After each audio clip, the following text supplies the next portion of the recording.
Hello, everybody. Good morning, good afternoon, good evening, whatever in the world you are connecting from today. Happy Monday, everyone.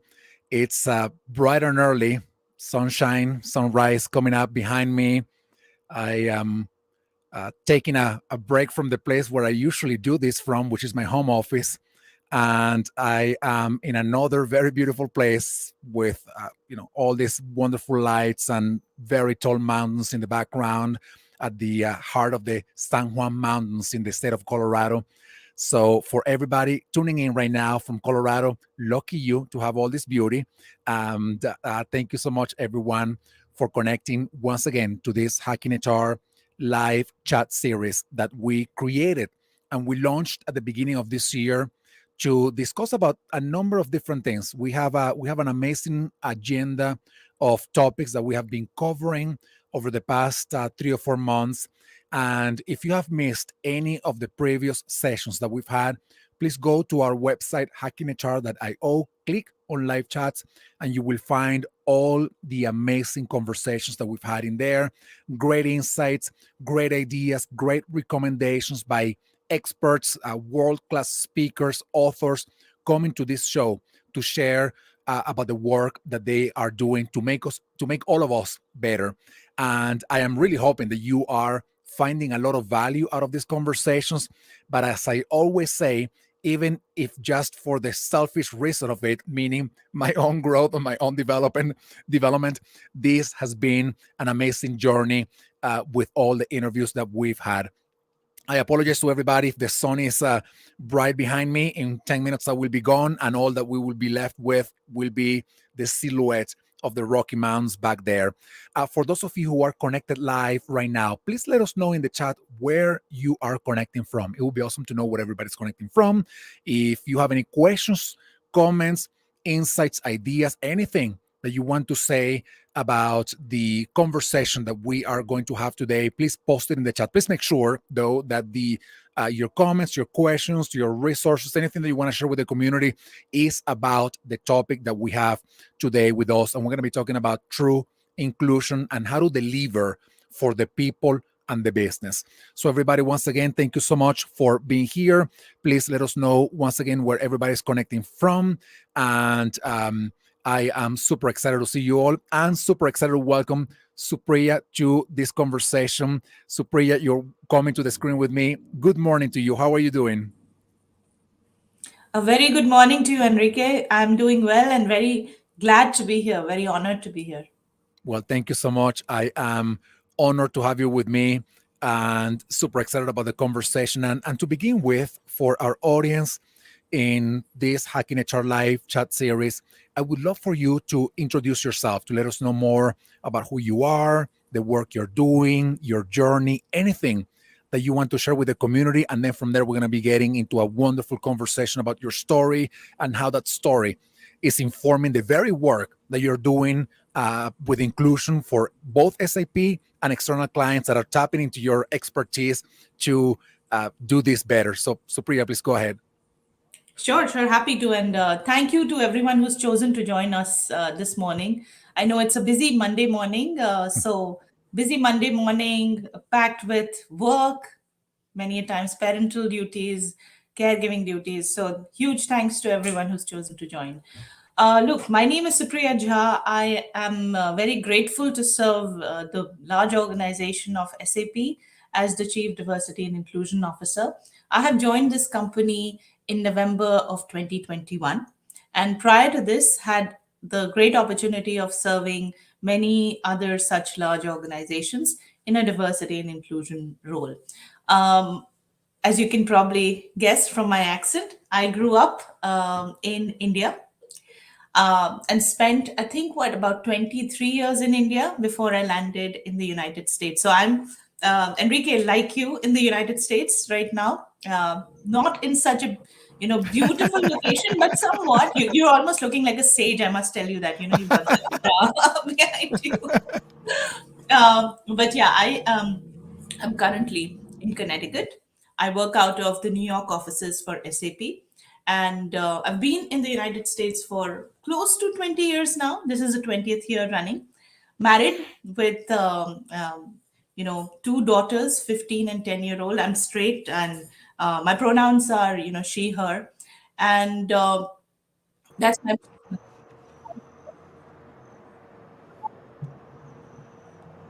Supriya, I think we lost your sound for a second in there. Okay, maybe I'll Oh, now repeat myself. it's back. The Okay. sage has brought the sound back. Just Thank you. Keep the uh, blessings of the sage coming so that the technology plays. So I was about to tell you a little bit about my wonderful firm that I work for and that I serve. So SAP is a technology company. We produce software for businesses so that they can run better and help the world run better every single day. This is a company that has been in the running for the last 50 years, headquartered in Germany, but has spread itself over, around the world. It's a household name in the business industry, and we have close to 110K plus employees around wow, the world, and over 150 plus nationalities in, countries. So a very, very rich, diverse environment, and filled with a lot of microcultures that we all really learn from every single day. Yeah, wow. it's a Well, bit Supriya, about me. thank you so much. And once again, I am super excited to have you. And let me ask you this: how your own background, coming from India, now leading a global company, and finding that you now have to work with people that you may not have ever worked with in the past, and this is true for me, by the way, being born in Venezuela, moving to the US, being exposed to hundreds of different cultures and nationalities that I was never exposed to in Venezuela. And that, at least for me, that meant the a learning journey, right? To understand how everybody works, and how to best interact with everybody with respect, with understanding. And how is that working for you, coming from India, working with now 150 nationalities, all the microcultures, both within SAP but also with all the clients that you're working with? Yeah. Look, I think I'm very fortunate. I'll say this. I have felt very fortunate to have had the very rich experience of working with people around the world. Had I chosen to stay on in India, I probably would have interacted with people from there, in global organizations. But the whole experience of immersing yourself in in a new culture, in a new country, is many a times a little bit of a high energy investment from the side of the human being. So when I landed in this country, the US, I first had to make the very strong decision of, changing my career track. I had Mm, in India entered the world of advertising and marketing and communications. And as I left the country, had the opportunity of coming here, I had to first think about switching tracks, going into a new way of operating in terms of education, professionals, and so on. And in that process, what I learned was that it's not easy, because you have to invest a little bit of your emotional energy in adapting to a new culture. yeah, But the destination is beautiful. The destination is one at which, when you arrive, you realize that it's been worth the whole journey. yeah, So my journey has kind of taken me into experiences with people where many times I've been misunderstood. Many times I've felt like, oh, I'm the only one here who speaks in this particular accent. And you might know, there are not that many, or there weren't that many Indians in HR back a couple of, about a decade ago. Now there are. But those experiences of feeling like I need to blend myself into the background so that I can fit in, mm, or I need to reduce myself so that I can fit in. Many wow, times I was told, you need to look a little less Indian. I don't know how wow, that's possible, or how to sound a little less Indian, but there are ways in which people kind of immerse themselves. But I've arrived, I think, after traversing through certain experiences, at the notion that I'm my most powerful self when I am myself. mm, When I just let myself be who I am, and I let my voice flow, without fear of being misunderstood, without fearing the fact that I am the only one, because I am not. You know why? Because Enrique, today, while you and I speak a different accent, we speak, multiple different languages. At the core of it, if our intentions are the same, if our purpose is the same, and we do want to make the right thing happen, we will find ways to communicate. We Mm. will find ways to collaborate with each other. And if you are able to, create that kind of environment around you where you're able to convey the purpose, you're able to convince people about what you are trying to do, you carry people along with you, you will find yourself in a situation where you become a part of whichever space, wherever you are, and it becomes home to you. Every Wow. place will become home to you if you adopt that kind of a mindset. So I'm finally arriving at that only now. I'm in my 40s, and I tell you, it's been a journey, but it's been a journey where I've come to realize it's okay to be me. It's okay to be Yeah. my, you know, different self. Wow. Supriya, let me ask you this. With all that you know now, your career progression, leading diversity, inclusion, belonging in a massive company, working with hundreds, if not thousands, of clients that are also either bigger, as big, or a little smaller than you are. If you were able to go back in time 20 years back in time and talk to you, the you that was trying to blend in, to fit in, the you who was told, can you try to be a little bit less Indian, can you try to modulate your accent because it's strong, and we talked about this offline, by the way, before, it's strong. What would you tell to that person? And I ask you this question because your answer is not for you, but it's for the many people that are either now getting themselves, younger generations now trying to open up space in the workforce, trying to have their own voice, respected, validated, acknowledged. But at the same time, many people that are, even if they are in their own countries where they are originally from and they know that culture, they may be working for global organizations and they don't find the cracks where to like, come in to open up space for themselves for their own growth and development. So what do you tell yourself from 20 years ago, which is also going to be that recommendation for everybody else that is listening to this conversation right now?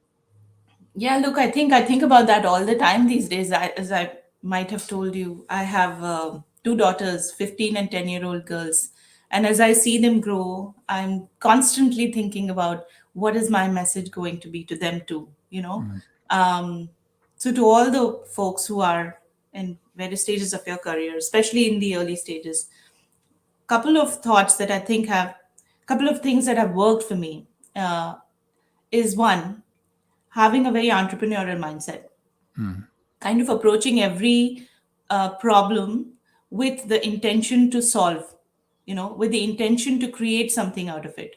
And mm, that kind of led to a lot of resourcefulness in the early parts of my career. I'll tell you, for instance, um, I was an international student graduating out of Columbia University. And at that point in time, H1, visas were very, very hard to come by. And I had to differentiate myself. I had to put, I was applying within HR, and there were a lot of people who had amazing profiles, a lot of experience under their belt, American experience, which, companies sought after. And it was very hard for me to differentiate myself. So what I did was I went into learning something which was very niche at that point in time, and use that to differentiate my profile. I mm, consider that an entrepreneurial kind of mindset. Or even later on, when I went into work and I could not find solutions to certain problems, the way I approached different people around within the organization, navigating it, building up my network, that's what usually entrepreneurs do. So, having an entrepreneurial mindset, a mindset where you will want to solve things and create something, I think it was very key. The second part I would say is having a servant leadership mindset, yeah. where despite your position within the organization, you approach the organization, the people, whoever they are, senior, junior, whatever they are, with the mindset that you're here to serve. What that does to you is, very candidly speaking, it lowers the pressure on you. So I'll give you an example. I've had the great fortune of working in the diversity and inclusion space, where many times you work with the senior most people in the organization, the C-suite, the CEOs, the MDs, you name it, right? As a junior person, when I would, or as a person who was very early in their career, and also had all these issues of, you have to fit in and all of that, when I would enter into conversations with them, I would realize that sometimes I would feel naturally, anxious Yeah. about, oh, they know so much, they're too senior, if I make a mistake, what will happen? And Enrique, if I went in with that mindset, sometimes I found my voice shutting down. I could not say much. I could not Mhm. speak my mind. On the opposite side, if I chose that servant leadership mindset where I said, I'm here to serve you, my job is to help you get through this, I found myself feeling more confident and also Yeah. feeling like the person in front of me would be better served if I came in with my full force, right? With my full confidence and power. And the third thing I'll say is that all of us are human beings. From the CEO to the person who's serving the organization as a, service person, we are all human beings. So approaching individuals again with that confidence in your mind that what you might be struggling with, they have struggled with at some point in time, or they might be struggling with it even today. Another simple example, one of my CEOs had told me that she found it very hard to be in these networking sessions, because many times she did not know what to say to who. And that's a very normal thing, that many Yeah. of us worry about as well. We don't want to go into these big networking sessions because we feel, oh, I don't know anyone there, what am I going to say, Yeah. and so on. And when I heard that from her, I was like, wow, when she can struggle with that, I can give myself the license that I can be, Wow. so yeah.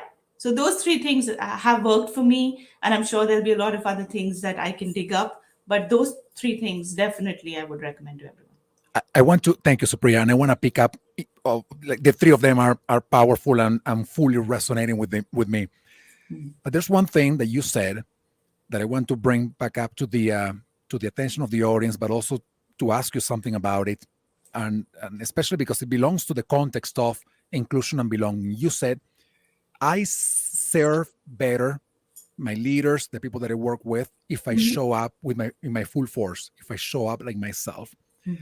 And that's so interesting because sometimes we think that it is that we're supposed to be told what to do, how to do it, why to do it, when to do it, and that's how we serve, by hiding parts of us that we think not necessarily is true, but that we think may hinder the quality of the work that we do or our relationship with those leaders, or our opportunities for progress and growth in that company. But the flip side of that is that if you're not showing yourself with that full force that you were talking about before, you're missing out on the very reason why they hire your talents, to work in that company in the first place. Mhm. But there are many people right now who have all these ideas, they have all these talents, creativity, skills, and they are so afraid to show up, to fully show up like they are, with their entire, the Mhm. fullness of what they can bring to that table at work. What do you say to them? What do you say to those people that are like, yeah, Supriya, well, I mean, that's true, but if I tell my boss, like, let me give you one example of this, by the way. uh, I was listening to this Instagram video of this young woman, and she's working at whatever company, right? And she's doing X kind of job, and she's passionate about marketing and sales. So she started doing a side gig on just marketing, creating her TikTok presence and YouTube presence and Instagram presence. And the CEO of the company found out, and Mhm. he called her. And she says in the video, and by the way, this is posted on Forbes. She says, I thought I was going to get fired. And the CEO told me, I want you to move on to marketing because you're awesome. And I was like, wow, imagine if that person hadn't shown up, that other side of herself, right? Maybe that would have been buried in there.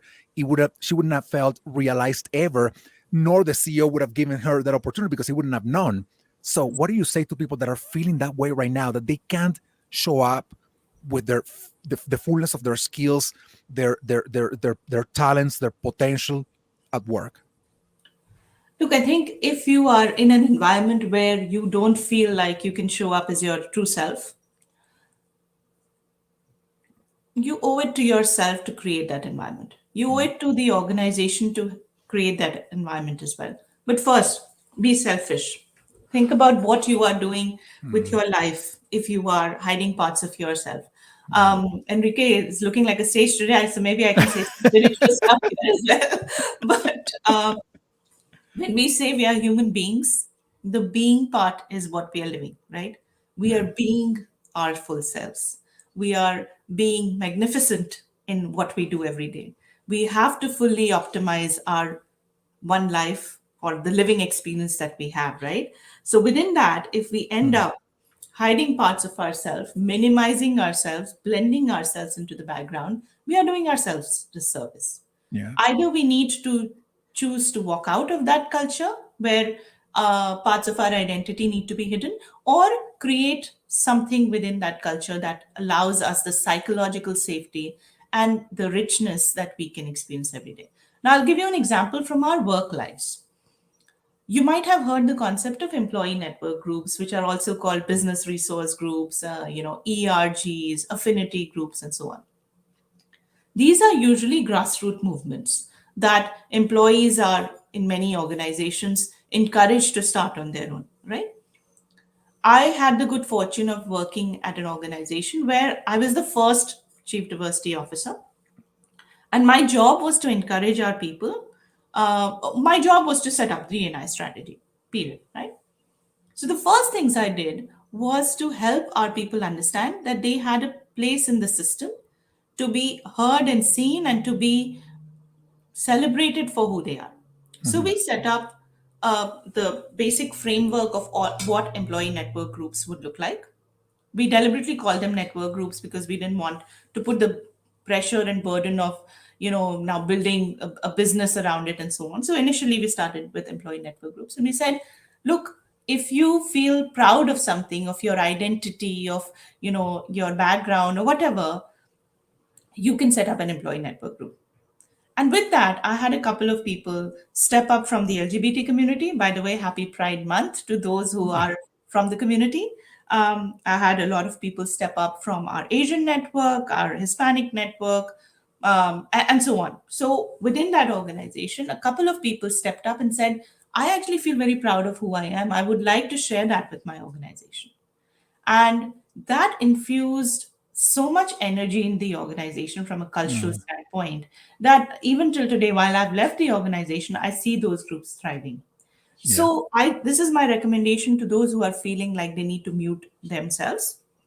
Try and find ways in your organization to elevate your identity, to allow people to mm, see who you are and to celebrate it. You will be surprised that many a times people are looking for these kinds of yeah, things, like that CEO, who was surprised and pleasantly surprised to see the value and the potential that he had in the organization with a different kind of person in there, with different skill sets. So in this day and age, when most organizations do have diversity and inclusion practices, knock on the door of your CDIO or of your, even your CEO, and say, I would love to celebrate this part of my identity. I'm sure there are many others who are like me. And that creates a platform for many people to congregate, to find that safety, find that community, find that, platforms for celebration. But in the process, you also educate others about yeah, the beauty of your identity and the challenges as well. I'll yeah, give you the example of our Black employee network at that organization that had been kind of newly formed, and they stepped up during the George Floyd murder, where a lot of our employees really were struggling with, the emotional trauma of that whole experience. And they created that community where they gave solace and consolation and support to each other to find strength, to go forward yeah. and create an allyship for the rest of the organization. Wow. Supriya, you're making me, I am thinking right now, thank you for your answer, by the way. And one thing that I am thinking as you are, commenting and responding to my previous question is that in the space of mental health, which is one of the spaces that concerns me the most at work and in life in general, um, it is it is all too easy to fall in the trap of thinking that you're alone, right? That if you're struggling, you are alone. That is only you. And if it's only you, then there's got to be something wrong with you if Yeah. nobody else is dealing with this. And how important it is for you or for folks that may be struggling with something at work, with a difficulty, a mental illness, or adversities in life, to come forward with some level of courage, like you said before, to elevate your identity. In this case, that's not your identity, but it's something that you're struggling with, to come forward, because what you are going to end up doing is not just showing up as yourself and for what you are dealing with, but you are going to be empowering other voices that now will say, Yeah. wow, I didn't know Enrique, Supriya, John Doe, Mary Jane were going through this. I don't feel that lonely anymore. I realize that it's not just me, and I acknowledge that's now I understand that there's nothing wrong with me. Maybe the conditions are creating this, and we got to do something about it. But at least we're removing the stigma, right, from that conversation. And this ties back to the conversation of inclusion and belonging. But I don't know why I thought about that as you were, saying Right. that it's you come forward, you elevate your identity. Again, mental health, the illnesses, the difficulties, the challenges that we're dealing with, that's not your identity. But as you come forward, you are, once again, empowering others to say, wow, I didn't know this was happening. And I remember I have this story. This was at the very beginning of the pandemic, by the way, me talking to this CHRO, and the CHRO told me, I have shared this story a million times, by the way, but the CHRO told me that the CEO from the company was connecting to the meetings from the bathroom, because it was the only place in his house where there was no noise from the kids running around and the pets they had at home. But he was using a virtual background so that people didn't realize that he was in the bathroom. So the CHRO told him, no, you are going to continue connecting from the bathroom with no virtual background. And this is what you're going to do. You're going to tell people what's going on. You're going to tell them why you are connecting from the bathroom. Because when you do that, those employees that have to do the same thing will feel empowered to say, wow, I thought it was just me. If the CEO, like you said before, Supriya, if the CEO can go through this and experiences this, Yeah. I think I have a little bit of permission to feel this way and to have this kind of like level of struggle. And that to me was very empowering. I think that's a beautiful point, and thank you for sharing the story. I feel to my one of my points I made before. All of us are human beings. Yeah. When it comes to mental health, we will all have phases where we will dip in, flow in our mental health and our well-being, and we need to recognize that. And Yeah. the beauty of, regrettably, the pandemic was a very, very difficult time. But one thing that it also taught us was that this is life. I'm sitting here in my dining room. I'm sitting, at my dining table, and you might get to see my kids. You might get to see me not wearing, great clothes one day, my hair not done, which is, by the way, it is not. So, but that license to just be ourselves, to take the theatrics out of the workplace, I think has been very uplifting. Yeah. But to your point around making sure that none of us feel like we are isolated, that we are left in our, situation alone, and we are the only ones.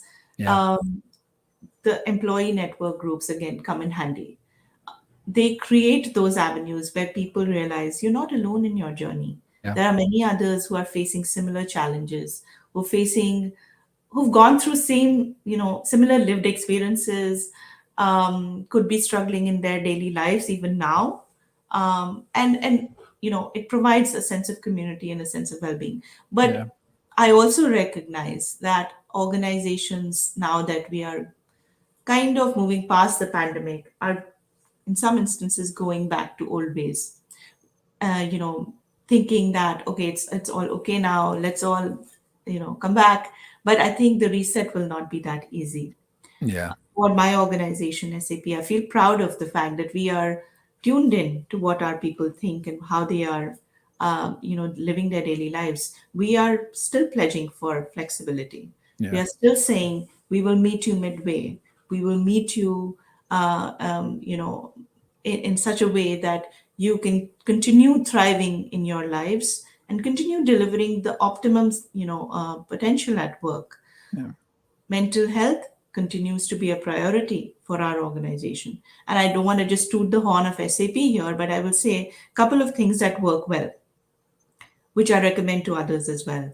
You know, having a, an arm or a focus within each employee network group on the topic of mental health is very, very critical, because all of us, depending on the communities that we're coming from, identities we have, will have certain very specific challenges. I, as an Asian person, will have very different challenges sometimes from what my Black colleagues and Hispanic colleagues or LGBT colleagues might face. So creating that avenue and space for me to have that safety in conversations is very critical. And then from the organizational side as well, experimenting with new ideas is very key. So our Yeah. organization has a full on practice around mindfulness. And Mm. we take mindful moments during the course of the day, and we're taught that. So teaching this is also critical, and keeping an Yeah. eye on it is critical. This is um, fantastic, Supriya. I mean, I know you're leading the way and role modeling to other organizations, especially your clients, and you have thousands of them that look up to you and to see what you're doing, to see what SAP is, it's how it's operating and what models work for them. And I appreciate that you're showing them that it's possible to have a successful, thriving company while you offer employees the flexibility they have, they need to do the work with quality. And as we're getting closer to wrapping up our conversation, I want to ask you one last question. And I think we're going to need a second part of this chat, by the way, because there's so much more to, break down from the concepts of inclusion and belonging. And I want to get there, but I will ask you this question, and it will be the segue to the part number two of our second conversation. And it is this: all that you just talked about, all the things you just said about your story, your journey, and the work you've done. How do all of those things make a business better? How do mhm. all of those things make a business more successful, more profitable, more sustainable? And I mean sustainable not just environmentally, but sustainable in time. How all of those things showing up with courage, with your elevating your identity, creating these groups of discussions, allowing flexibility, letting people show up with their full force to better serve the organization. How putting all these things together help the business thrive? So I think if people haven't got it already, um, one of the things that I will say is, again, going back to our spiritual conversation, diversity is nature's way of creating excellence, right? Yeah. If you look around you, um, every every part of nature is diverse. We as human beings are naturally meant to be different from each other. Why? Because it creates more sustainability. It Yeah. allows the best, aspects of ourselves to emerge. All of us become better as we identify the differences amongst each other. So even within business, we need different ideas, right? To keep our organizations going. We need different ideas because we need the innovation to be there, right? Yeah. We need to serve our customers in an agile fashion. Pandemic, war, Mm. calamities, they will keep happening around us. But the one constant will be the difference that we bring to the table, the Yeah. different ways we bring to the table. So that is one differentiating factor. The second, in my view, is that all of this difference brings intelligent thinking to the fore, Yeah. right? Mhm. We many times have to argue with a divergent thought, right? We many times have to counter each other if we don't agree, and that is the outcome of diversity. But what that leads to is an intelligent business decision, which Yeah. leads to better business outcomes. And finally, I think it is many times understated, but culture eats strategy for breakfast. If you have a culture where people have to constantly worry about their identities, their accent, their Mm. look, their and so on, their backgrounds, and they have to be less than them than who they are. They will hide parts of themselves. Your culture will not be that positive, and enriched. So, diversity and inclusion done right creates that environment where people can be inspired, where people want to continuously learn and have that growth mindset, where they want to do the right things for their company and give it their best shot. I've seen that Yeah. in action in many companies, and especially here at SAP, where even on the business side of things, when things were tough, people stayed on Yeah. because they felt that the culture empowered them to be themselves, and the culture empowered them to and trusted them to kind of succeed. So it is very important to focus on this part of your business, because if you don't do this right, your business will fail. No, I love that. And I know you, I know that now all of these things that we're talking about, that maybe 20 years ago were, uh, wishful thinking for an organization, right? Now we say it's not just wishful thinking, and it could be, but now we have the data that tells us that if you create an environment where people show up like they are, in full force, they are more satisfied, more engaged, therefore more productive, with delivering with higher performance. So they are making more money for you. Now, if they have to fake who they are every day, coming to work and say, I have to hide my accent because it's, they've told me you have to be less Venezuelan or less Indian in this company. Then now you have to do the work, but you also have to struggle to hide your own identity, and that doesn't work. You're not going to be that satisfied, that engaged, delivering with high productivity or performance, and just doesn't work. And you won't give your best ideas because you'll be No. afraid of speaking up, right? Yeah. Yeah. So there is enough evidence out there that proves the fact that diverse companies do better from Yeah. a profitability standpoint, from an innovation standpoint, and we need not hide behind just numbers. I think there is enough evidence to prove that all of this is good for business, it's Yeah. good for society, and it keeps us going as better as human beings as well. Yeah. Yeah. Yeah. Supriya, thank you so much for spending this time with me, sharing with me, with our audience, about your journey, all that you've learned, and all the amazing work you're doing to continue, moving forward the idea of building more inclusive, diverse organizations that truly deliver for the people. They make their lives better, but they also make business better. So thank you so much, Supriya, for being here with me on this, beautiful Monday morning. So thank you so much. Thank you very much again, Enrique, for having me. And again, thank you to everyone who chose to join us today. I look forward to sharing more maybe next time again. But this has Yeah, been such a wonderful conversation, Enrique. I hope you have a wonderful time you too. in your vacation, or wherever you are right now.